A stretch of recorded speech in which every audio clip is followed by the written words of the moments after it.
सोने के बढ़ते भाव ने एक बार फिर ज्वेलरी मार्केट को लाकर खड़ा कर दिया है ठंडे की चपेट में। जी हाँ, जैसे जैसे दिन प्रतिदिन सोने का भाव, चांदी का भाव बढ़ता जा रहा है, वैसे वैसे ज्वेलरी मार्केट में काम मंदे की चपेट में है और ज्वेलर्स हैं परेशान। आखिर कब और कहां जाकर रुकेगा यह सोने का भाव।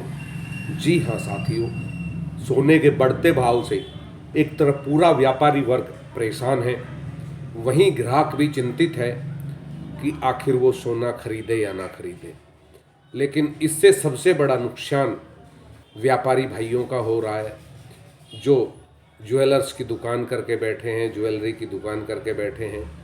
इस बढ़ते भाव में दूर दूर तक भी ज्वेलर्स भाइयों को नहीं दिखाई दे रहा है कहीं कोई व्यापार, कहीं कोई ग्राहक। अब चिंता का विषय यह बनता जा रहा है, आखिर ये भाव रुकेगा तो कहाँ रुकेगा, कब रुकेगा, कैसे रुकेगा।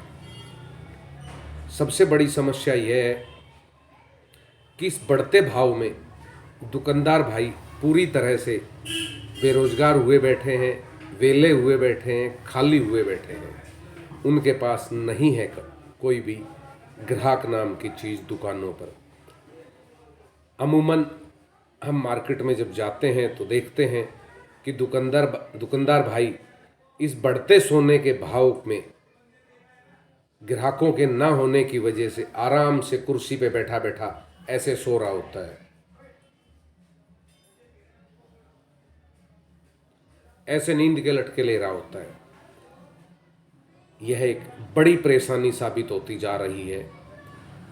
इस बड़ी परेशानी में एक और नई परेशानी जो विकट रूप ले रही है, वह यह है कि इस बढ़ते भाव में छोटी पूंजी, कम पूंजी वाले ज्वेलर्स भाई तो सिमटते ही जा रहे हैं। उनका नहीं दिख रहा है अब कोई भविष्य इस ज्वेलरी मार्केट में।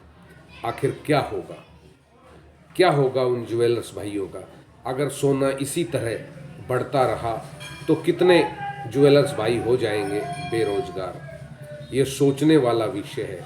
इसका समाधान कहीं दूर दूर तक कोई भी समाधान हमें और आपको दिखाई नहीं दे रहा है। ऐसे में ही सबसे बड़ी सावधानी रखने की भी बात है कि जब जब सोने की चांदी के भाव बढ़ते हैं तब तब असामाजिक तत्व निकल कर सामने आते हैं और वो दुकानों पर लूट खसोट, छीना झपटी करते हैं।